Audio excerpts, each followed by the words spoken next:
তোমার গালে ওই কালির দাগ কিসের? ওই যে তোমাদের সেকশনের অঙ্কন আছে না, কি করছো? তেমন কিছু। তেমন কিছু না হোক, তুমি বলো কি করছো? আজকে স্কুল থেকে আসার সময় এই যে আপু, রাগ করে না তো, বাসায় গিয়ে মুখ ধুলে চলে যাবে। আচ্ছা তুমি সাবধানে যাও, আর কোনো ঝামেলা হলে আমারে জানাও, ঠিক আছে? আচ্ছা। চল। কই অঙ্কন রে মারতে কেন? ও আবার কি করছে? ও রুহির গায়ে কলম দিয়ে দাগ দিচ্ছে। মানে ওর এত বড় সাহস করতে গিয়া? চল, পরে না মারতে পারলে এখন আমার শান্তি হবে না ভাই।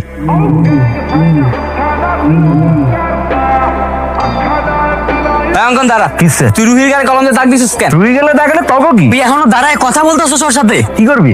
মারবি? এই তোর কোনো ডাউট আছে? জানোস না নিজের নাকি কি করতে পারে? চিল্লিকে তখন আমি ভয় পাই, সাহস থাকলে মার। তুই ওর গালে কলম দিয়ে দাগ দেওয়ার সাহসটা কই পাই? গালে তো গালেই দাগ দিস। আমি তো চাইছি ওর একটু টাচি করতে। তুই দাঁড়ায় আছিস এখনো?